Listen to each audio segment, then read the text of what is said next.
The first foreigner. ओस्ट कामन गोर्ड का तर्जमा कमान की शक्ल में फैले पहाड़ों के दरमियान शहर है। मोरखा 12 अगस्त 2000। हमारा यहाँ दूसरा दिन था। पिछली रात इवाना से क्लब में मुलाकात हुई थी। अगले दिन मुलाकात के बाद से अब तक वो मुझे शहर दिखा रही थी। इसकी सहेली मरीना ने दुनिया की सबसे कदीम ताज़ा पानी की झील जीसान बारे बताया कि 70 मिलियन साल पुरानी है। तब से वो इलाका दरियाफ्त करने की बेचैनी शुरू हो गई थी। वहाँ जाने के लिए परमिट की ज़रूरत थी और ये परमिट 3 दिन बाद मिलता। मरीना ने मछली फरोश साशा की मदद से हमारे वहाँ जाने का इंतज़ाम कर दिया था। वो हर दूसरे दिन वहाँ से ताज़ा मछली खरीदने जाता था। इवाना और मैं इसके हमरा जीप में निकले थे।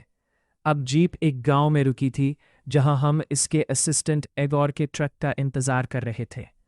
साशा गांव के इकलौते क्यूसिक में दाखिल हो गया और मैं इर्द गिर्द का जायज़ा लेने नीचे उतरा। हॉलीवुड की फिल्मों जैसा मंजर था। एक जैसे लकड़ी के बने घर, इकलौता बाजार आगे जाता नजर आया। चंद लम्हात बाद क्यूसिक का मालिक बाहर निकला। अजनबी गैर मुल्की को देखकर बाछे फैलाए और बान्हे खोले मेरी तरफ बढ़ा। इसने जिंदगी में पहली मर्तबा कोई गैर मुल्की देखा था। पीछे पीछे इसकी बीवी भी थी। वो बहुत तबाक से मिले।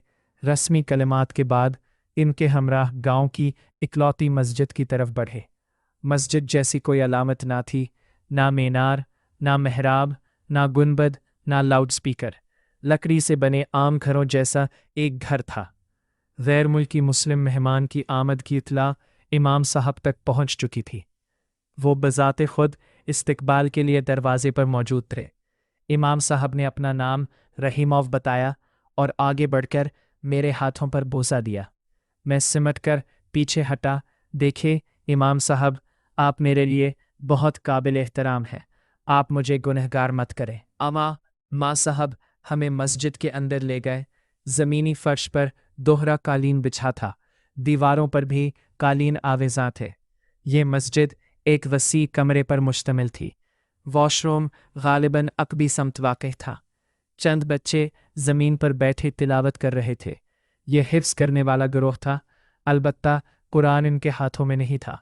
इस्तिफ़सार पर इमाम ने बताया, मेरा दादा हाफिज़ कुरान था। इसने मेरे वालिद को कुरान हिफ्ज़ करवाया और मेरे वालिद ने मुझे। हम नस्लों से इस मस्जिद के इमाम हैं। कम्युनिस्ट दौर में मजहबी इबादत व तबलीग पर कड़ी पाबंदी थी। इस हुक्म अदूली के बाइस बहुत अफराद कत्ल हुए।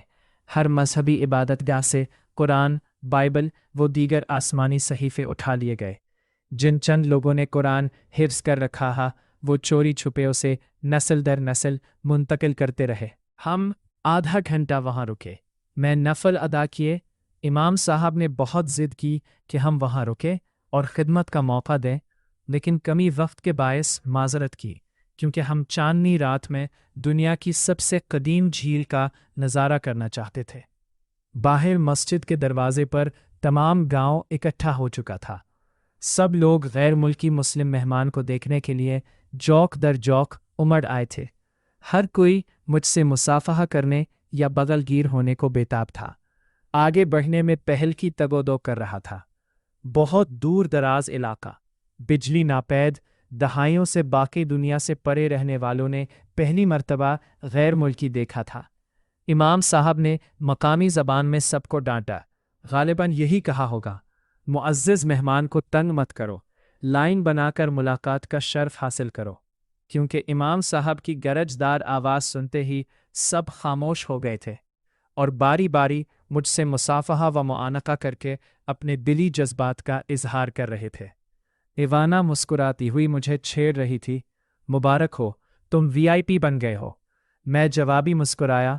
मुझे खुद इन लोगों से मिलकर बहुत खुशी हो रही है। बिल्कुल वैसी खुशी जब 1 साल पहले मैं अलमाती एयरपोर्ट पर उतरा था और एक नई दुनिया मेरी मुंतज़िर थी। ये सफ़र मुझे हमेशा याद रहेगा। दर हकीकत मैं खुद को मार्को पोलो समझ रहा हूँ। इवाना ने मुझे छेड़ा, तुम्हारे नैन व नकोश यूनानी लोगों जैसे है। मैं जवाब दिया, अरे नहीं, मेरा डीएनए बरसगीर का मकामी है। میرے آبا و اجداد شمالی ہندوستان یعنی موجودہ پنجاب سے تعلق رکھتے ہیں۔ گاؤں والوں کی خوشی دیدنی تھی۔ ایک مقامی لڑکے کا چہرہ شناسا محسوس ہوا۔ میں ذہن پر زور دیا کہ اسے پہلے کہاں دیکھا ہے۔ تب اس لڑکے نے جوش سے بتایا، میں آپ سے ہاتھ ملا کر دوبارہ سے لائن میں جا کھڑا ہوا تھا۔ پہلی مرتبہ کسی غیر ملکی سے ملنے کی خوشی مجھ سے سنبھالی نہیں جا رہی۔ تب یہ عقدہ کھلا کہ بہت سے افراد مجھ سے ہاتھ ملانے کے بعد دوبارہ سے لائن میں شامل ہو گئے تھے۔ ان کا دل توڑنا مناسب نہ سمجھا اور خوشی خوشی سب کے ساتھ ہاتھ ملایا۔ چند لڑکیوں پر مشتمل ایک گروہ سائیڈ پر کھڑا تھا۔ انہوں نے ہاتھوں میں کچھ تھام رکھا تھا۔ مقامی زبان میں آپس میں باتیں کرتی وہ میری طرف دیکھ کر ہنس رہی تھی اور ہنسی چھپانے کی متواتر کوشش بھی کر رہی تھی۔ امام صاحب مقامی زبان میں ان لڑکیوں سے مخاطب ہوئے۔ ایک لڑکی نے جواب دیا۔ امام صاحب نے اسے آگے آنے کا اشارہ کیا۔ لڑکی نے دونوں ہاتھوں میں ایک پیالہ تھام رکھا تھا۔ پیالے میں دودھ نما سیال مادہ تھا۔ مجھے شک ہوا تو امام صاحب بولے، یہ اس نسل کی گھوڑی کا دودھ ہے جو چنگیز خان کے زیر استعمال تھی۔ مہمانوں کی تواضع اس دودھ سے کی جاتی ہے۔ یہ حلال ہے، اسے پی سکتے ہو۔ میں نے شکریہ بول کر اس لڑکی کے ہاتھ سے پیالہ تھام لیا۔ ایک گھونٹ پی کر دیکھا، ذائقہ مناسب ہی تھا۔ پھر ایک گھونٹ میں سارا پیالہ خالی کر دیا۔ گاؤں والوں نے خوش ہو کر تالیاں بجائی۔ امام صاحب کے مطابق ایک ہی گھونٹ میں پورا پیالہ پینا اس بات کی علامت ہے کہ مہمان کو گاؤں والوں کی مہمان نوازی پسند آئی ہے۔ اسی اثنا میں ایک دوسری لڑکی نے دودھ کا پیالہ پیش کر دیا۔ میں نے امام صاحب کی طرف دیکھا تو وہ بولے، جو مہمان ایک گھونٹ میں گھوڑی کے دودھ کا پیالہ پیتا ہے اسے احتراماً یاک کا دودھ بھی پیش کیا جاتا ہے۔ مرتا کیا نہ کرتا، یاک کے دودھ کا پیالہ بھی پینا پڑا۔ یہ ذائقہ کچھ عجیب سا تھا، لیکن پے بغیر جان خلاصی ناممکن نظر آ رہی تھی۔ زٹافک دودھ پیتے دل ہی دل میں دعا کر رہا تھا کہ اللہ کرے گاؤں والوں کے ہاں کسی دوسری رسم کا رواج نہ ہو۔ دودھ پلائی کی رسم ختم ہوئی تو ایک مرتبہ پھر سے سب کا شکریہ ادا کیا، لیکن ابھی کچھ سرپرائز باقی تھے۔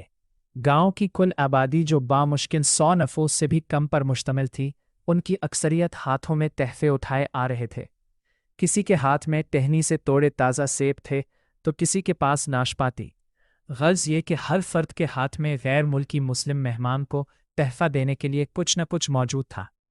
میں ان کی مہمان نوازی پر خوش ہو کر مسکرایا، ایک سیب وصول کر کے ایوانا کی بڑھایا اور گاؤں والوں سے معذرت کرتے بولا، ہمیں آگے سفر پر جانا ہے، ہم اتنا سامان اپنے ساتھ نہیں لے جا سکتے۔ گاؤں والے بضد ہوئے کہ تحائف قبول کیے جائیں۔ امام صاحب نے معاملے کی نزاکت کو بھاپتے ہوئے سامان جیپ میں رکھنے کا حکم دیا۔ ایک نے تو حد ہی کر دی، وہ یاک کا چھوٹا بچہ اٹھا لایا اور ضد کی کہ اسے قبول کرے۔ اس کی معصومیت پر پیار بھی آ رہا تھا۔ جب میں معذرت کی تو وہ نمناک آنکھوں سے بولا، روز قیامت میں فخر سے کہہ سکوں گا کہ میں نے ایک معزز غیر ملکی مسلم مہمان کی خدمت کا شرف حاصل کیا تھا، شاید اس طرح میری بخشش ہو جائے۔